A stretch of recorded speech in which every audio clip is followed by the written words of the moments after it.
Uttaranchal university ఇది కేవలం university కాదు, మీ సక్సెస్ స్టోరీకి చిరునామా.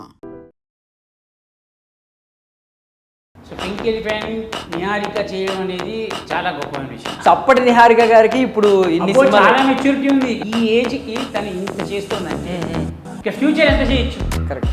నాగబాబు గారి కంటే ఇవిడ తెలివైన ఆవిడ ప్రొడ్యూసర్ వైజ్ గా అలా నేనేమో అనగలరా? అలా ప్రొడ్యూసర్ గా ఎన్ని మార్క్స్ ఇస్తారో, ఒక పర్ఫార్మర్ గా ఎన్ని మార్క్స్ ఇస్తారు? ఎంటర్టైనర్ గా అది మరీ దారుణం కదా. అయినా మీ గురించి అందరికీ తెలుసు, మామూలు భజన కొట్టరు ఉన్నట్టు చెప్తా ఉంటారు. సమస్య కాకపోతే దీని వల్ల ఎప్పుడైనా సమస్యలు ఎదుర్కొన్నారు? నాకు బ్రేక్ రావడానికి కారణాలు అవే, సినిమాలు పడకపోవడానికి కారణాలు. మీరు సడన్ ఎంట్రీ యాక్చువల్లీ దీనిలోకి ఫీల్ అయింది. ఎప్పుడైనా బాధపడిన సందర్భం ఉంటే? చాలా. కానీ మళ్ళీ మనకి ఏమనిపిస్తుందంటే ఫోన్లే అది రాసుకొని వాడు కూడా బతుకుతున్నాడు. సో మీరు ఏమైనా చూస్తారన్నా? ఐపీఎల్ క్రికెట్ ఏమైనా ఫాలో అవుతారా? అసలు ఇంట్రెస్ట్ లేదా? ఏమంటే మీ లైఫ్ ఫిలాసఫీ ఏంటి? ఈ ఆట పోల్చుకుంటే ఇదే great. Ladies and gentlemen, welcome to iDream media. నేను ప్రియదర్శన్. సో పేరుకు తగ్గట్టుగానే ఎప్పుడు ఎనర్జెటిక్గా ఉండే చంటి గారు మనతో పాటు ఉన్నారు. ఆటలో ఆయన ఆట కూడా మొదలు పెట్టారనమాట. మాట్లాడదాం. ఆయన హ్యాపీ బర్త్డే. థ్యాంక్ యూ అన్న. ఎలా ఉన్నారన్న? Super super. సో హ్యాపీ అన్న, మళ్ళీ మిమ్మల్ని ఇప్పుడు షోలో చూస్తున్నాం. Thank you so much. ఏమనిపించింది మీకు ఇప్పుడు నిహారిక గారి విజన్ చూసి? బికాజ్ ఎన్నో డ్యాన్స్ షోలు ఉన్నాయి. సో ఇక్కడికి వచ్చేసరికి యూనిక్నెస్ కొంచెం కనిపిస్తుంది. ఈ ప్యాటర్న్ కానీ బిడ్డింగ్ నుంచి ఐపీఎల్ బిడ్డింగ్ లాగా. బేసిక్ ఏంటంటే చాలా డ్యాన్స్ ప్రోగ్రామ్స్ జరుగుతాయి, కానీ ఆటలో స్పెషాలిటీ ఏంటంటే నాకు అనిపించింది, నేను అన్ని డ్యాన్స్ షోలు టీవీలోనే చూస్తాను, కానీ ఈ డ్యాన్స్ షోలో లైవ్లో చూస్తుంటే ప్రతి ఒక్క పర్ఫార్మెన్స్కి గూస్ బంప్స్ వస్తుంది. అంటే లైవ్లో చూడడం వేరు. మనం ఇంకోటి ఏంటంటే ఏ డ్యాన్స్ ప్రోగ్రామ్ అయినా సరే కొన్నిసార్లు టేక్, మధ్యలో బ్రేక్, మళ్ళీ టేక్ అలా ఉంటుందేమో, కానీ దీనిలో మాత్రం నాకు తెలిసి టేక్ కట్టే. సో కంటిన్యూస్గా నువ్వు 7 minutes చేయి, 8 minutes చేయి, లేదా 4 minutes చేయి, నాన్ స్టాప్గా చేయాలి. నాన్ స్టాప్లో ప్రతి సీక్వెన్స్ ప్రతిదీ గుర్తుపెట్టుకుని వాళ్ళు పర్ఫార్మెన్స్ చేయడం అనేది నాట్ ఎ సింపుల్ థింగ్. మనం మామూలుగా చేసుకోవట్లేదు. మనం ఏమంటాం, అది చేసింది ఓకే నచ్చింది ఇలా కొన్ని ఉంటాయి, కానీ చేసేవాడికి తెలుస్తుంది ఆ బాధ. స్టేజ్ మీద చేస్తుంటే అంతమంది ముందు అంతమందిని గుర్తుపెట్టుకొని కంటెస్టెంట్ చేయడం అనేది చిన్న విషయం కాదు. తను గుర్తుపెట్టుకోవాలి. అట్ ది సేమ్ టైం చుట్టుపక్కల ఎంతమంది ఉన్నారో వాళ్ళతో కోఆర్డినేట్ అవ్వాలి. ఇదన్నీ చూస్తూ తను చేయాలి. సో ఇవి తన పాటి పక్కకు పెడితే ఇంకా talking about pink elephant again. So pink elephant Niharika చేయడం అనేది చాలా గొప్పమైన విషయం అది. ఎందుకంటే నేను ఆల్రెడీ చెప్పా, ఒక మనిషి 4-5 టాస్కులు చేయడం చాలా కష్టమైన పని. అంటే ఈ ప్రజెంట్ సిచ్యువేషన్స్ నేను అందులో తను సినిమా ప్రొడ్యూసింగ్ చేస్తూ, మళ్ళీ దీనికి ప్రొడ్యూసింగ్ చేస్తూ, తను దీనికి జడ్జిగా ఉంటూ, మళ్ళీ కంటెంట్ ఇస్తూ, ఇంత చేయాలి అంటే, ఇన్ని మేనేజ్ చేయాలంటే చిన్న విషయం ఏం కాదు. Because by God's grace or God blessed she is in to mega family. ఆ పవర్ ఎలాగో కంటిన్యూ అవుతుంది కాబట్టి I hope she will do lot of things in future. So మీకు ఎప్పటి నుంచో అనుబంధం ఉంది ఇప్పుడు నిహారిక గారితో, నాగబాబు గారితో. ఆ షో టైంలో ఆవిడ సరదాగా వచ్చి మధ్యలో చిన్న మెరుగులు చూపించిన సందర్భాలు ఉన్నాయి. సో అప్పటి నిహారిక గారికి ఇప్పుడు ఇన్ని చాలా మెచ్యూరిటీ ఉంది. అదే చెప్తున్నా. అప్పుడు తను వచ్చేది ఎలా, నాగబాబు గారు కూతురుగా వచ్చింది. కానీ ఇప్పుడు తనని చూస్తుంటే she's a producer. She's having lot of bundles in the back. అవన్నీ తను మోసుకుంటూ ఎక్కడ ఏం మాట్లాడాలి, ఎక్కడ ఎంతవరకు మాట్లాడాలి, ఎంతవరకు మాట్లాడితే మనకి వర్కౌట్ అవుతుంది, లేదా ఆడియన్స్ ఎలా ఇంప్రెస్ చేయాలి, ఇవన్నీ చిన్న విషయం కాదు అది. సీరియస్లీ ఎవరికైనా సరే, ఎవరు ఆ పొజిషన్లో ఉన్నా they have to carry these all things. ఇప్పుడు రేపు నువ్వున్నా నేనున్నా వీ హ్యావ్ టు క్యారీ. ఎందుకంటే we're keeping our energy, we're keeping our funds. మన దాన్ని రాబట్టడం అనేది చిన్న విషయం కాదు కదా. దానికోసం మనం ఏం చేయాలో చేయాల్సిందే. So she's doing very good, she's doing well and good. So Nagababu garu normally legendary figure. ఆయన మాట 10 మంది వినడం వేరు. ఇప్పుడు ఇప్పుడు యంగ్ ఏజ్ లో ఇంతమందిని హ్యాండిల్ చేయడం, ఒక కెప్టెన్ లాగా, కెప్టెన్ అదే అంటున్నా కదా. ఈ ఏజ్కి తను ఇంత చేస్తోందంటే ఇక ఫ్యూచర్ ఎంత చేయొచ్చు. కరెక్ట్. ఇప్పటిదాకా ఉన్న వాళ్ళు వేరు, ఇప్పుడు వస్తున్న వాళ్ళు వేరు. వీళ్ళందరినీ వాళ్ళ ధ్యాసను గుర్తుపెట్టుకొని ఇప్పుడు వచ్చిన వాళ్ళతో మెయింటైన్ చేస్తూ, మళ్ళీ సంస్థకి పేరు తగ్గకూడదు, అలానే మనిషి పేరు తగ్గకూడదు, లెగసీ మెయింటైన్ చేయాలి. చిన్న బ్రెయిన్లో 100 తిరుగుతాయండి, అవన్నీ క్యారీ చేయడం చిన్న విషయం కాదు. సో మీకు ఇద్దరు తెలుసు కాబట్టి నాగబాబు గారి కంటే ఇవిడ తెలివైన ఆవిడ ప్రొడ్యూసర్ వైజ్ గా అలా నేనేమో అనగలరా? అలా అన్నా.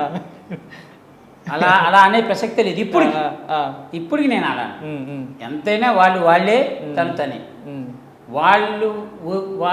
బేసిక్గా నేనేమంటే అంటే నా కమెడియన్స్ దీనిలో మేమేమంటాం, పెద్ద కమెడియన్స్ కనబడ్డారనుకో నేను చెప్పేది మీరు వదిలేసిన కంచెలో మిగిలిపోయిన మెతుకులు మేము తింటున్నాం సార్ అంట. అలానే వాళ్ళు చేసినవన్నీ చూసి చిన్నప్పటి నుంచి తన ఇంట్లోనే పుట్టి పెరిగింది కాబట్టి అవన్నీ చూసి చూసి చూసి ఏది కావాలో అది తీసుకొని దాన్ని ఎలా ప్రజెంట్ చేయాలో తను చేస్తాను. అంటే that is what call mechanism are mentality. మనం ఎదగడానికి మనం ఏం చెయ్యాలి, ఎలా చేస్తే మనకు వర్కౌట్ అవుతుంది, అవన్నీ నేర్చుకుని తను వచ్చింది కాబట్టి దట్ సో గ్రేట్. సో ఇప్పుడు నాగబాబు గారి నుంచి ప్రొడ్యూసర్ వారసత్వం, ఇప్పుడు చిరంజీవి గారు పవర్ స్టార్ నుంచి ఇప్పుడు ఆవిడ కూడా స్క్రీన్ మీద సెంటర్ ఆఫ్ అట్రాక్షన్ అయిపోతుంది.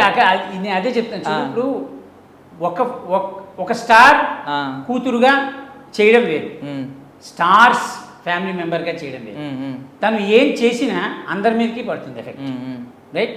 తను ఏ ఒక్క చిన్న మిస్టేక్ చేసినా కూడా నిహారిక ఇలా చేసింది అనరు, మెగా ఫ్యామిలీలో ఇలా జరిగిందంట. అదే.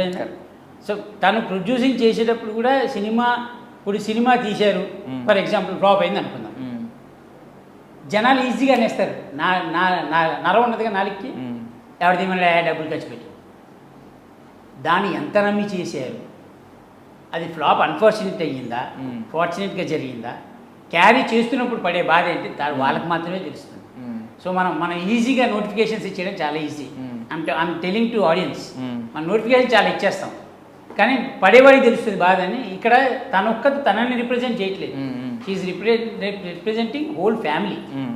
సో అవన్నీ చూసుకోవాలి, తన పేరు నిలబెట్టాలి, ఇంటి పేరు నిలబెట్టాలి, అలాగే వెనక బ్యాక్గ్రౌండ్ చూసుకోవాలి, ప్రొడ్యూసింగ్ చేయాలి, మళ్ళీ అందులో జడ్జ్ క్యారెక్టర్ ఉంది అది చేయాలి, ఇవన్నీ చేయడం. సో నిహారిక గారిని ప్రేమించి అభిమానించే వారిగా ప్రొడ్యూసర్గా ఎన్ని మార్క్స్ ఇస్తారో, ఒక పర్ఫార్మర్గా ఎన్ని మార్క్స్ ఇస్తారు? ఎంటర్టైన్మెంట్ ఆవిడ చాలా చేస్తున్నారు షో మొత్తం. ఎంటర్టైనర్గా ఐ గివ్, ఎలా చెప్పను, నాకు నేను తెలిసింది ఒరిజినల్గా చెప్తాను. నాకు మొమ్మాటలు, ఆవిడదే ప్రొడ్యూస్ చేస్తున్నాను, నేను డబ్బులు తీసుకుంటున్నాను.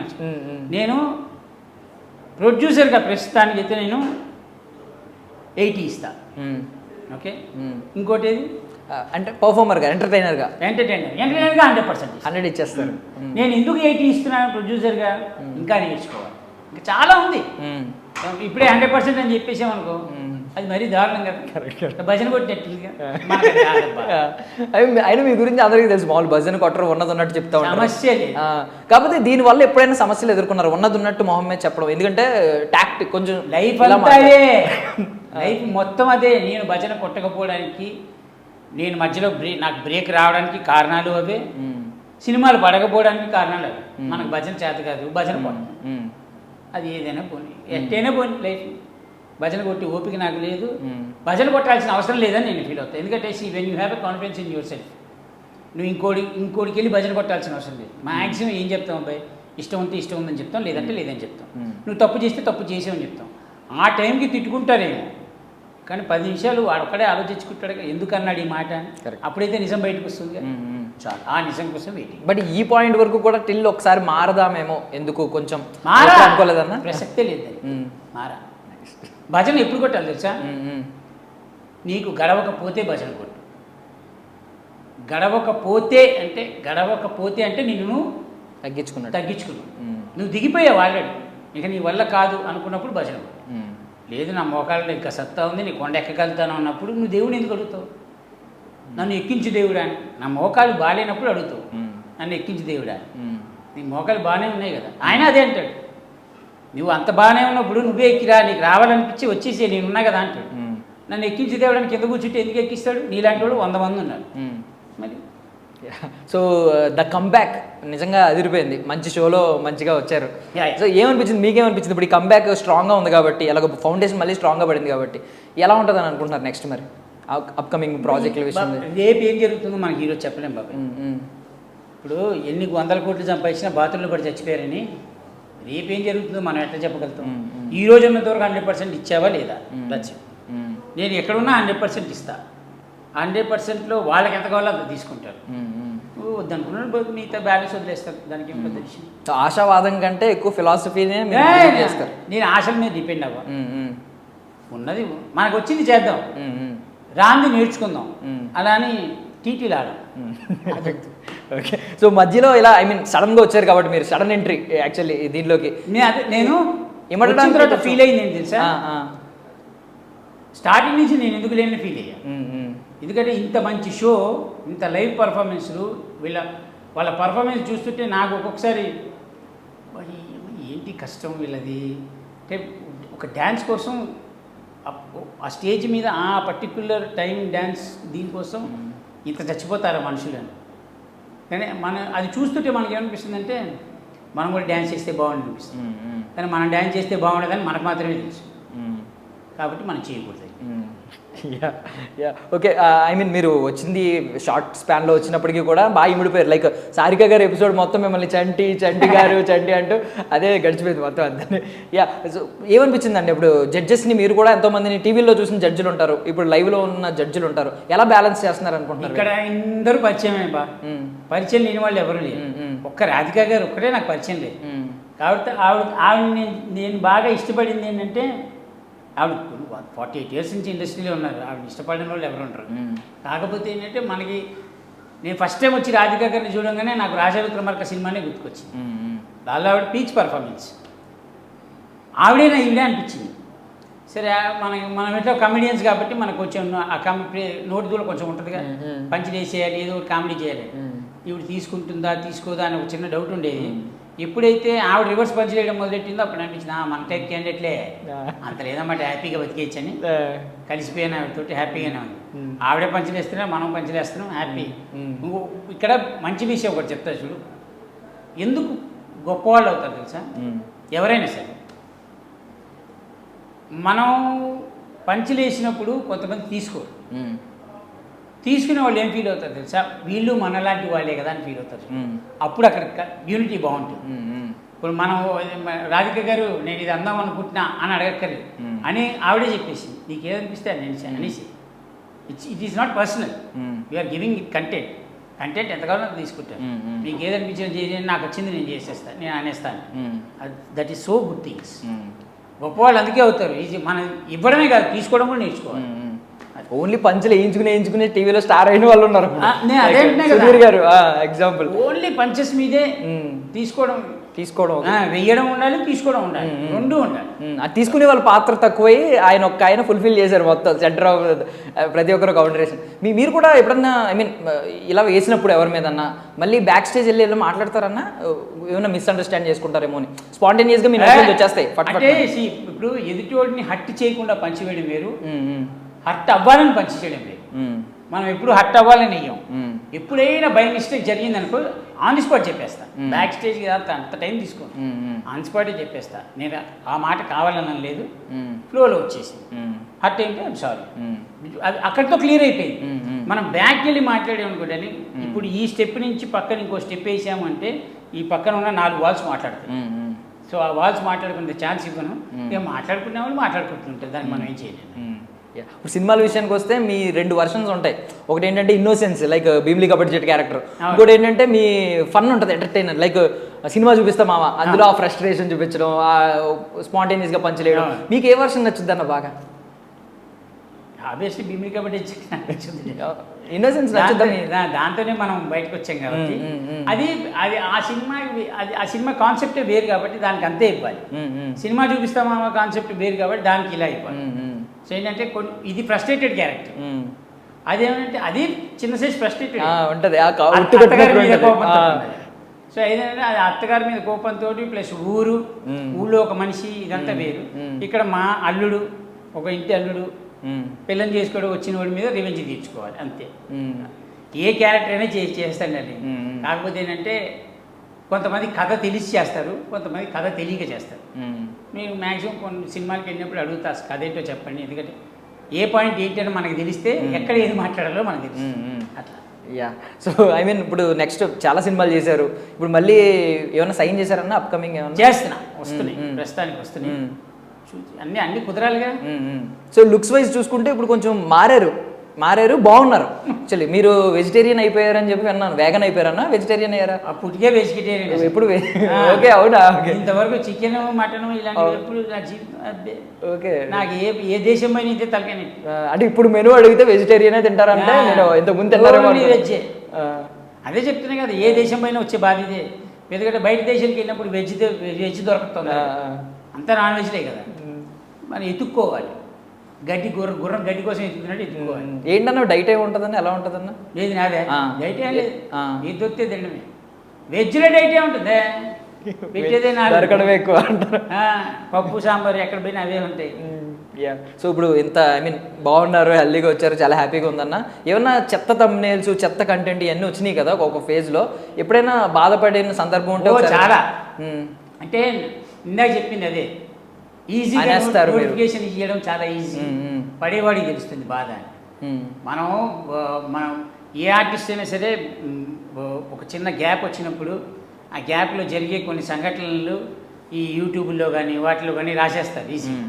ఆ రాసేసినప్పుడు ఏమవుతుంది, చూసి బాధ అనిపిస్తుంది, అది ఈ నెమను పట్టుకొని ఈ నిరగొట్టేయాలనిపిస్తుంది.